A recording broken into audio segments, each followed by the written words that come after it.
সরকার জনগণের সরকার তার যে জনগণের প্রতি ভালোবাসা, যে ভালোবাসার কারণে তিনি তার যে নিজস্ব যে দায়বদ্ধতা, যেখান থেকে তিনি 1971 সালেও স্বাধীনতা যুদ্ধ ঘোষণা করেছিলেন, সেই কারণেই আবার এই গঙ্গার পানি বন্টনের ব্যাপারে তিনি উদ্যোগ গ্রহণ করেছিল তার সরকার।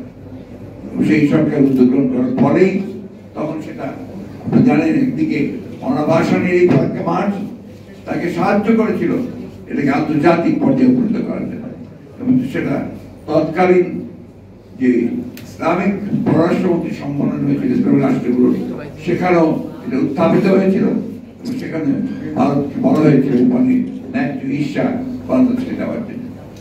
এবং জিয়াউর রহমান সাহেব তখন সেটাকে জাতিসংঘেও উত্থাপন করেছিলেন ন্যায্য মানে ঈর্ষার জন্য। বন্ধুগণ, এই বিষয়টা আমাদের নতুন নয়। আমরা বরাবরই লক্ষ্য করেছি যে বাংলাদেশের জন্ম হওয়ার পর থেকেই আমাদের প্রতিবেশী, যার কাছে আমরা স্বাধীনতার তাদের ভূমিকার জন্য আমরা অবশ্যই আমাদের ধন্যবাদ এবং কৃতজ্ঞতা আমরা প্রকাশ করেছি সবাই। তারপরে আমরা যে লক্ষ্য করেছি তারা সবসময় বাংলাদেশকে একটা নিয়ন্ত্রণের মধ্যে রাখার জন্য তারা সবসময় তাদের সকল কর্মকাণ্ডকে পরিচালনা করেছে। এবং শুধু ফারাক্কা বাঁধ নয়, গঙ্গার পানি নয়, বাংলাদেশের 154টি অভিন্ন নদী, সেই নদীগুলোর পানি বন্টনের ক্ষেত্রে তারা সব সময় পরিবেশী করেছে এবং তারা এই সমস্যার সমাধান করছে না। তিস্তা নদীর পানি আপনারা সবাই জানেন, দীর্ঘকাল ধরে তিস্তা নদীর পানি বন্টন নিয়ে এই চুক্তি করছি, এই হয়ে যাবে, এখন ভালো অবস্থা আছে, এই করে করে কিন্তু এই সরকার কাটিয়েছে। এই যে আপনার ব্যর্থতা, এই ব্যর্থতার মূল কারণ হচ্ছে যে সরকার যারা আসে, সরকার যে সরকার এখন আছে, সেই সরকার পুরোপুরি ভাবে একটা নতজানু সরকার। তারা কখনোই বাংলাদেশের জনগণের স্বার্থে সেই প্রকৃত স্ট্যান্ড নেওয়া, সেই স্ট্যান্ডটা তারা নিতে ব্যর্থ হচ্ছে, কারণ তাদের কাছে অত্যন্ত দুর্বল। আমরা এই বিষয়গুলো আলোচনা করেছেন, আমি সে আলোচনা যেতে চাই না। আমি যে কথাটা বলতে চাই সেটা মূল কথা হচ্ছে যে বাংলাদেশের মানুষকে তার অধিকার আদায়ের জন্য তার নিজেকে নিজের পায়ে দাঁড়াতে হবে। আমরা আমাদের গণতান্ত্রিক অধিকারকে হারিয়ে ফেলেছি। সেই গণতান্ত্রিক অধিকারকে ফিরে পাওয়ার জন্য আমরা সংগ্রাম করছি, লড়াই করছি।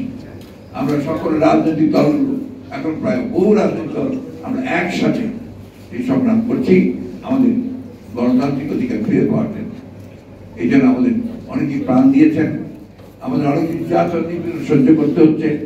সবচেয়ে বড় বিষয় যে এই সরকারের নির্যাতনের কারণে এই দেশের আরেকজন দেশপ্রেমিক নেত্রী, দেশের বেগম খালেদা জিয়া, তাকে আজকে মিথ্যা মামলায় সাজিয়ে তাকে আটক করে রাখা হয়েছে।